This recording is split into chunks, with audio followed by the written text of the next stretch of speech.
Around the fire, the villagers gathered, their faces painted by the dancing flames. Nia, the respected elder, stood before them, her weathered hands resting on her cane, her voice steady but heavy with the weight of the tale she was about to tell. She spoke in low tones, her words weaving a dark story that stretched back into the village's forgotten past. A mother, Nia began, who once lived in this very village, loved her children dearly. She would sing to them every morning, telling them of the great spirits that protected our land. But one fateful night, when the moon hung low in the sky, the unthinkable happened. Her children, her precious children, disappeared without a trace. The villagers leaned in, their eyes wide with fear, as the flames flickered ominously. Nia's voice grew softer, drawing them into the story like a spider weaving a web. No one knew where they went. The mother searched, calling their names into the night, but only silence answered. It is said that the spirits took them, for they had not been kept safe by their mother's prayers. A murmur rippled through the crowd, and some shuddered, clutching their children close.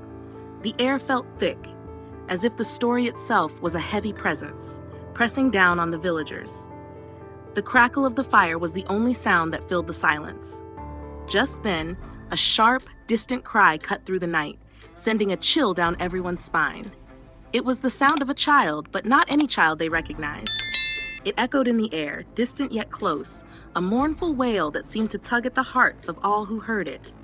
The villagers froze, their gazes darting around. Whispers began to rise, hushed and fearful. "Where is it coming from?" Their voice trembling. Another trembled. "That's not our child!" The cry continued, but it did not come from any of the children sitting nearby. It seemed to come from deep in the forest, or perhaps from the direction of the hills. The voice was strange, unnervingly unfamiliar. It sounded like another child, but it was not one they knew.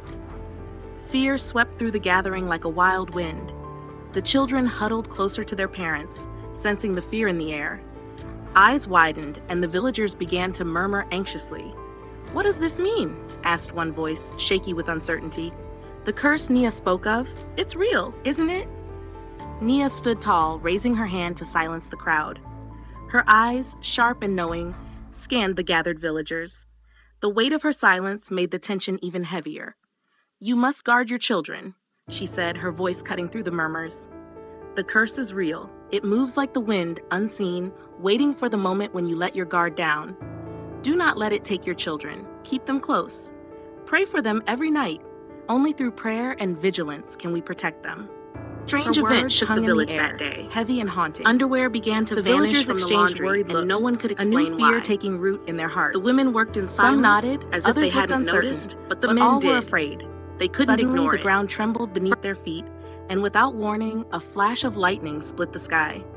The villagers gasped, their hearts leaping into their throats as the bright light illuminated the dark sky and the surrounding landscape.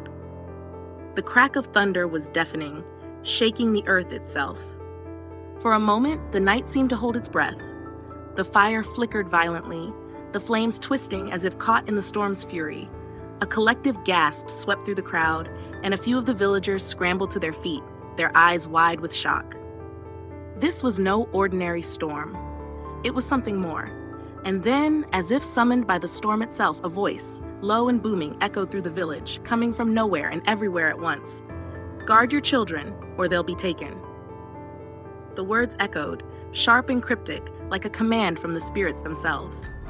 The villagers froze in place, fear surging through their bodies. Eyes lifted to the stormy sky, but there was nothing to see, only the dark clouds swirling above them. No one moved. No one spoke. They were paralyzed by the voice that seemed to come from the heavens, a warning that shook them to their core. As the voice faded into the storm, the village was left in stunned silence. The wind howled and the rain began to fall heavily, but the villagers stood rooted to the spot, their minds racing. What did it mean? Who had spoken? Was this the spirits? The curse? Or something worse? The tension in the village was palpable. Fear gripped everyone, and no one knew what to believe. Some of the parents clutched their children tighter, already moving to gather their families. The night, which had started as a simple gathering around the fire, had turned into something far darker, something that none of them could fully comprehend. But the warning had been clear. The curse was not just a story. It was real, and they were not safe. Not until they guarded their children, prayed for them, kept them close, for the unknown threat was already among them, and the night was far from over. Amara sat in the quiet of her home, watching her 2 children play in the yard. Zuri, her eldest, ran around in circles, her laughter filling the air, while Mala, the younger of the 2, chased after her with clumsy steps. Amara's heart swelled with love as she gazed at them, her whole world. Yet beneath the joy, a growing unease tugged at her. The village was becoming a place of whispers and fear, and she could not shake the feeling that something was coming for her children. She thought of the stories Nia had told around the fire, of the curses that haunted the village, and of the children who had disappeared. Every night, her heart raced as she listened to the strange cries that echoed through the air. What if her children were next? Her husband, Kofi, saw things differently. He came into the room, wiping his hands on his pants after working in the fields. He looked at Amara, his expression one of concern, but also of disbelief. "You're worrying over nothing," he said, his voice calm but firm. "These stories, they're just superstition. We need to focus on the things we can control. Food, shelter, safety, not these ghost stories." Amara looked at him, her brow furrowed. "But Kofi, you don't hear the cries. The village is in danger. Children are vanishing. How can you ignore that?" Kofi shook his head. "I hear the cries, but they are just the wind, nothing more. We need to focus on keeping the children safe in practical ways. Build stronger walls, check the gates, make sure our home is secure. Fear won't help anyone." Amara wanted to believe him, but the deep instinct to protect her children was stronger than ever. She couldn't ignore the fear creeping into her heart. The strange sickness that had taken hold of Mala, the way Zuri now flinched at the sound of wind. The village wasn't the same. Something was wrong, and Amara could feel it closing in on her. Then one morning, the unthinkable happened. A child had gone missing. Amina, the youngest daughter of a neighboring family, had disappeared in the night, leaving behind only empty space where her little bed had been. The village erupted in panic. Fear spread like wildfire. Whispers flew through the streets. "It's the curse. The spirit is taking them." Amara's chest tightened as the news reached her. The cries she had heard in the night took on new meaning now, as if they were a warning. She couldn't ignore it anymore. She had to act, had to find some way to protect her children. But Kofi, as usual, remained steadfast in his disbelief. "Amina just wandered off. She's probably hiding somewhere. These things happen," he said, dismissing the fear that gripped the village. Amara stared at him, her eyes wide with concern. "But the cries, the children's strange behavior, it's not just nothing, Kofi. There's something out there. I can feel it." Kofi turned away, his voice hardening. "Enough of this. You're letting superstition cloud your judgment. We need to get our house in order. That's what's important right now." Despite Kofi's dismissal, Amara couldn't shake the feeling that her children were in danger. And the more she looked at them, the more she saw signs of something wrong. Zuri, who had once been lively and carefree, now walked with a distant look in her eyes. Mala had begun waking in the night, screaming in fear, her little body trembling with terror. The wind, which once felt comforting, now whispered in strange voices, calling their names in the dead of night. Zuri, Mala. It was as if something was reaching out to them, pulling at their souls. Amara's heart grew heavy with each passing day, her fear growing like a storm cloud that she could no longer outrun. She tried to talk to Kofi, but he simply wouldn't listen. "It's just a phase. The children are tired. We need to rest and keep calm," he would say, but his words felt empty to her now. The village was changing too. The elders, wise and deeply connected to the spiritual world, called for a gathering. They spoke in grave tones of the curse that had taken the children long ago. They warned that neglecting their prayers, their rituals, their offerings to the spirits could leave them vulnerable. The spirits, they said, would not protect those who did not show respect. "The time has come," Nia, the elder, had said with a solemn look. "We must remember the old ways. We must protect our children through prayer and sacrifice. If we do not, the spirits will not protect us." But Kofi was unmoved. "This is madness. These rituals won't save anyone. We need real action, real plans. We need to protect our children by securing the village, by building stronger walls." This is nothing more than superstition. The village began to divide. Some, like Kofi, believed in taking practical steps. They argued for stronger barriers, for building walls higher and thicker, to keep out whatever threat they thought was out there.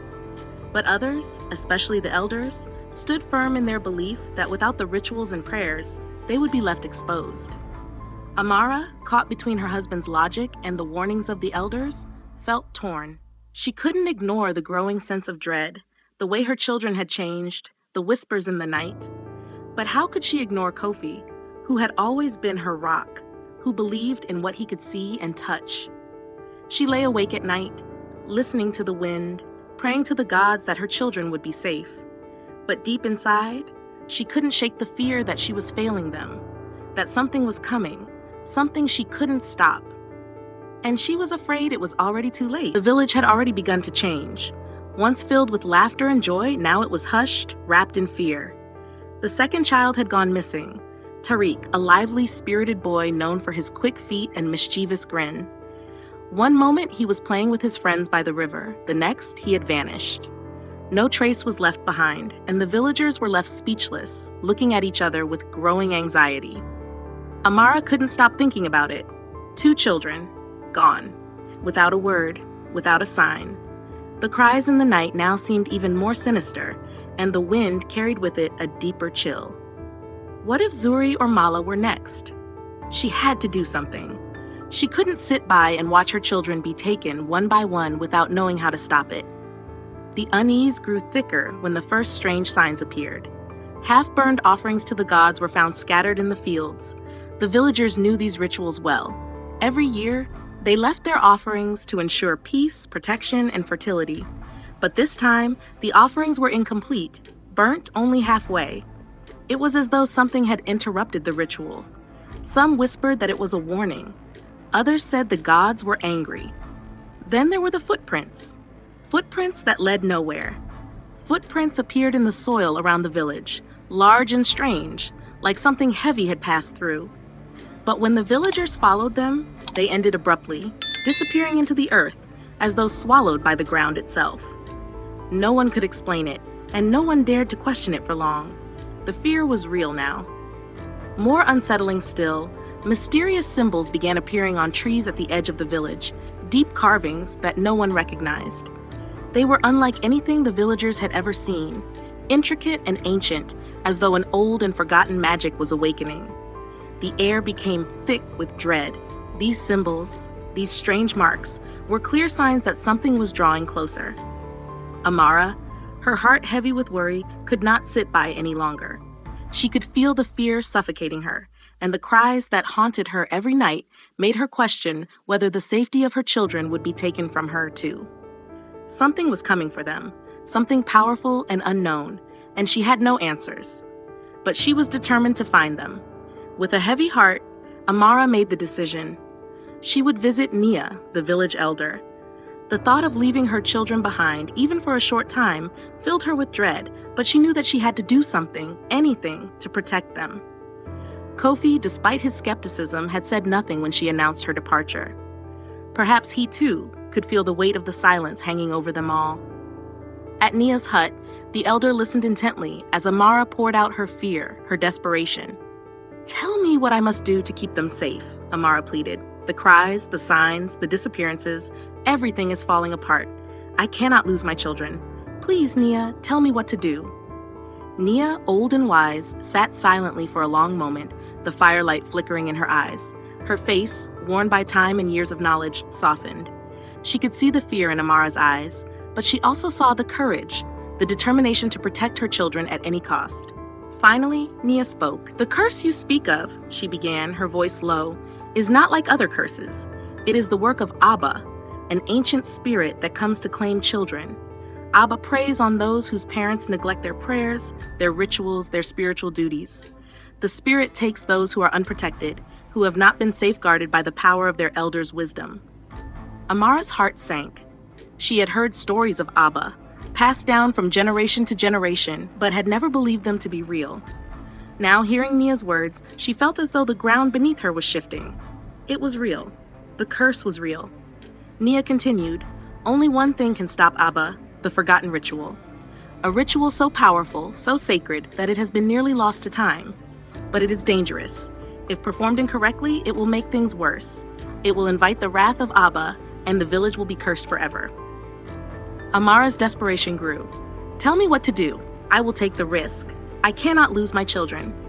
Nia hesitated, the weight of the decision heavy on her.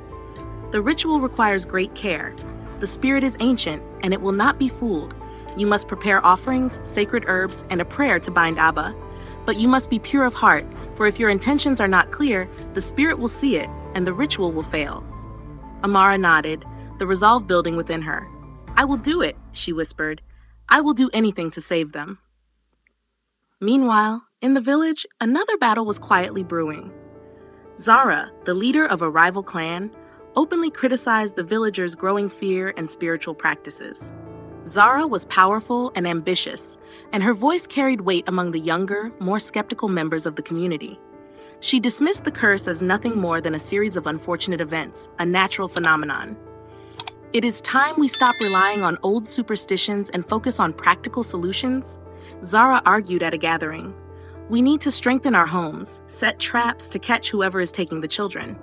The solution is not in rituals, it is in action." Her words stirred something in the crowd.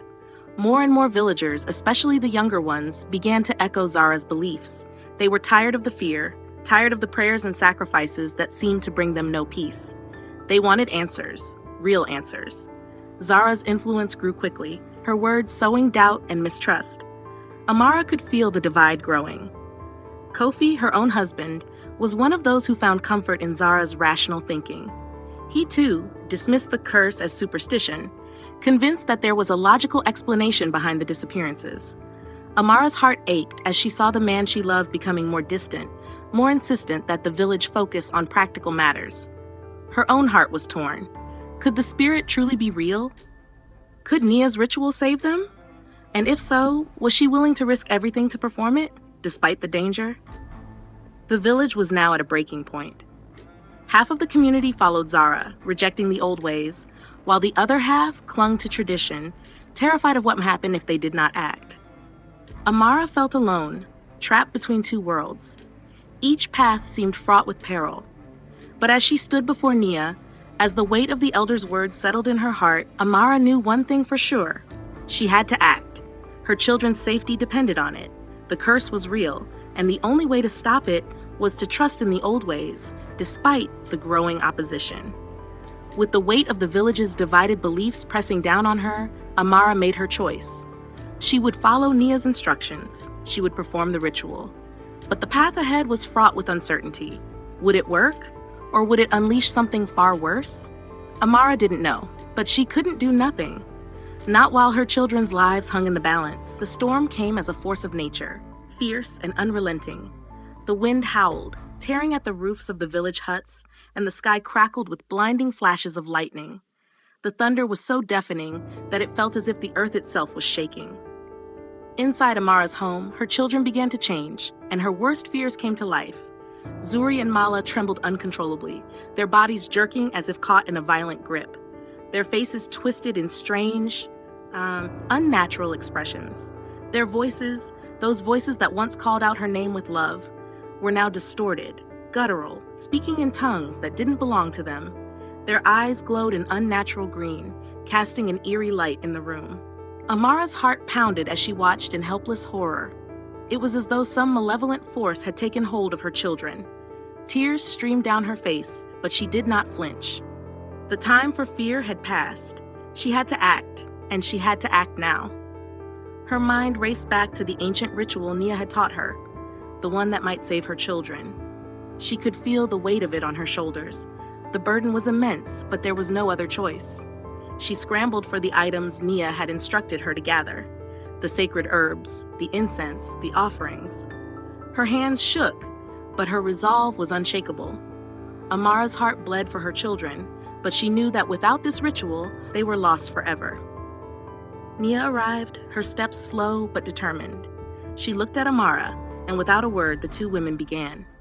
They positioned themselves around the children, their voices low and steady as they chanted the ancient words of the ritual. As they spoke, the storm outside seemed to intensify. The wind howled as though it was responding to the power in their words. The lightning flashed in sync with their chants, and the air grew thick with tension. Amara could feel the ritual's energy building, vibrating through her bones. But with each passing moment, doubt crept in. Was this the right path? Would the ritual truly work, or would it make things worse? Before she could answer her own question, the door to the house slammed open, and Zara and her followers stormed in. The villagers who had sided with Zara stood behind her, their faces hard and unyielding. Zara's voice rang out, sharp and accusing. "Stop this madness, Amara!" she shouted. "You are playing with forces you do not understand. This is foolishness. The ritual will only make things worse. We need to take control of the situation, strengthen our defenses, work together, and stop relying on superstition." Her words struck at Amara's heart like daggers. Zara's skepticism had always been loud, but now it felt like a personal attack. She wanted to argue, to shout back, but she knew that time was running out. The storm raged outside, a reflection of the battle that was now taking place inside the house. Amara squared her shoulders and faced Zara. "You don't understand. This is our last hope. The curse is real, Zara. It's not just a coincidence that children are disappearing. Something evil is happening, and it will consume us all if we don't act. You must believe in this, or we are all doomed." Zara's lips twisted into a sneer. "You speak of evil, but this is nothing more than fear and superstition. We are wasting time with these rituals, when what we need is practical action. The children are not taken by spirits. They are being abducted, and we must stop that with logic, not chance." The storm howled louder, as though to drown out their words. The winds grew so fierce that the walls of the house seemed to groan under the pressure. Lightning struck dangerously close, and Amara could feel the force of the ritual reaching its peak. The villagers, split between the two leaders, watched in silence, unsure which side to take.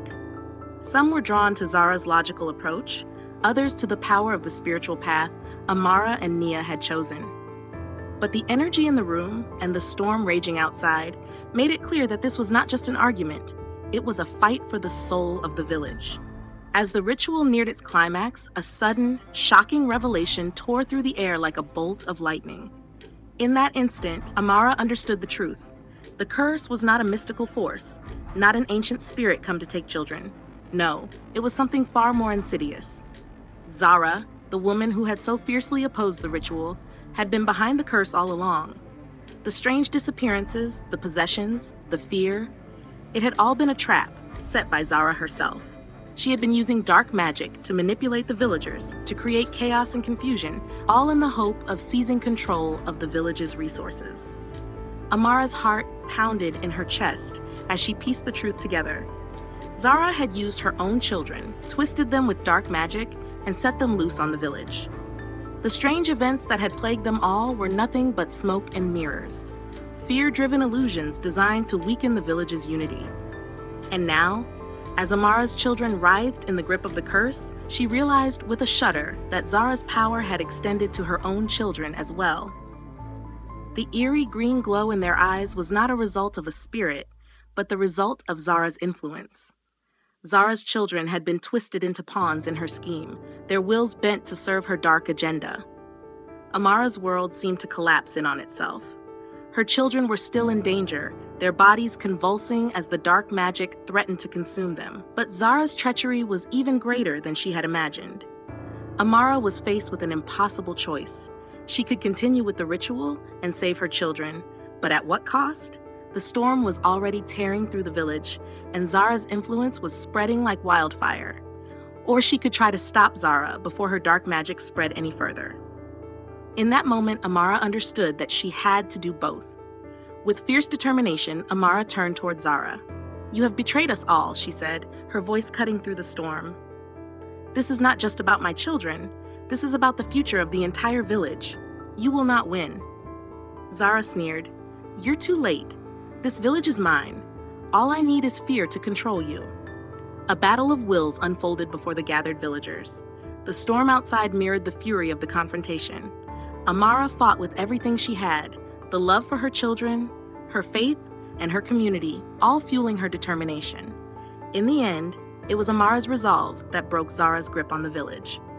With a final chant, the ritual reached its conclusion, and the dark magic that had held the children in its thrall shattered like glass. Zara's spell was broken, and the storm began to subside, though the damage to the village was already done. As the dust settled, Amara rushed to her children's side. Their eyes, no longer glowing with that eerie green light, blinked in confusion. Slowly, they returned to themselves. The darkness lifted from their minds. The villagers, shaken but relieved, began to rebuild. The divide between belief and skepticism was not easily healed, but the experience had taught them an important lesson. They had to find balance, faith and reason, tradition and progress. The village would rebuild, stronger and wiser than before. And as Amara held her children close, she knew that the true power of the village lay not in dark magic or fear, but in the love and unity they shared. Together, they would face whatever came next. Zara's downfall. The storm that had once raged so violently finally began to subside, but its impact remained. As the dark clouds parted, a collective sense of justice took hold in the village. The villagers, emboldened by Amara's bravery and the truth now revealed, closed in on Zara. Her once powerful and confident demeanor had crumbled. She stood, bound and vulnerable, surrounded by the very people she had manipulated. The betrayal cut deep. Zara had been a trusted leader, but her dark magic and deceit were now exposed. Her role in the curse, the fear she had sown, and the suffering she had caused were clear for all to see. The village leaders, including Nia and Kofi, worked together to restrain her, ensuring she could not escape or harm anyone else. As the villagers gathered to witness her downfall, anger and disbelief flashed in their eyes. Zara had been a trusted ally, and now she was nothing more than a traitor to her own people. The truth comes to light. Zara, captured and bound, stood silent for a long moment. But eventually, her pride cracked and she spoke. In a hollow voice, she confessed everything. She admitted to using dark magic to manipulate the villagers, claiming that the curse was nothing but a tool to create fear, chaos, and division. She had hoped to use this fear to seize control of the village's resources, weakening everyone's faith and breaking their unity. The villagers listened in stunned silence as the truth came out, their shock turning into deep sorrow. Zara had sacrificed their safety, even the safety of their children, all for her own selfish gain. The realization that they had been manipulated by one of their own left the community shattered. Some were overcome with grief, others with anger. But all of them knew that Zara's betrayal had nearly torn their village apart. The village rebuilds. As the last of the storm clouds finally broke, the village began to rebuild. The destruction caused by the storm and the curse was overwhelming, but the villagers found strength in each other. The work was hard, and the damage was extensive, but the collective spirit of the people pushed them forward. Huts that had been torn apart by the wind were repaired, and crops that had been destroyed by the storm were replanted. Amara and Kofi, side by side, rebuilt their home. The love they shared for each other, now tempered by the hardships they had faced, became even more apparent. Despite the devastation, the strength of their bond had only grown.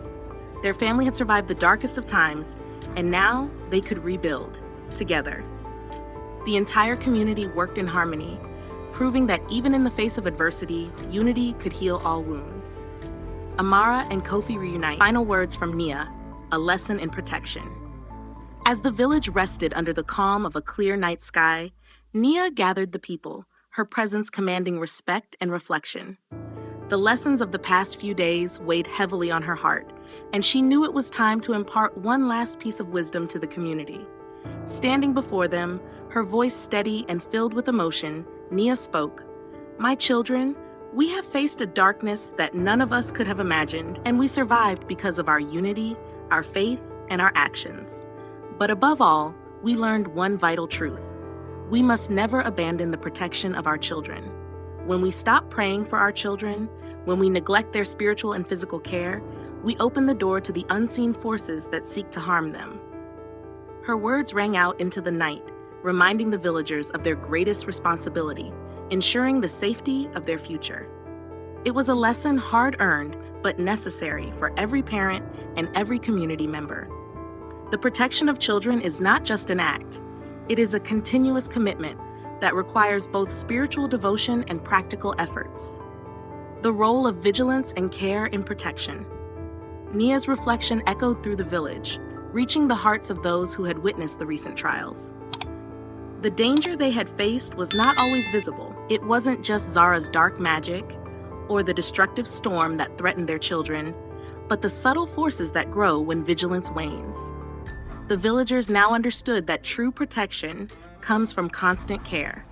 It wasn't enough to rely on the strength of their prayers alone.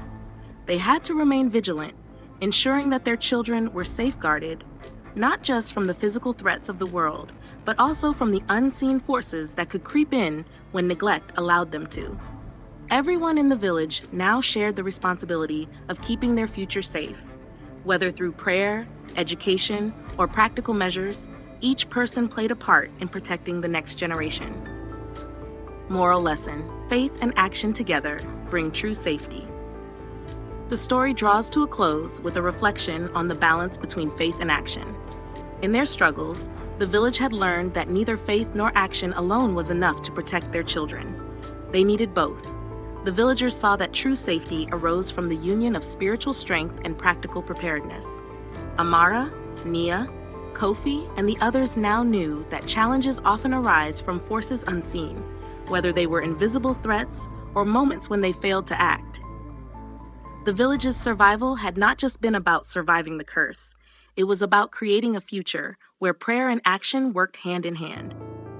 The villagers recognized that their strength lay in this harmony, protecting their children with love, vigilance, and faith.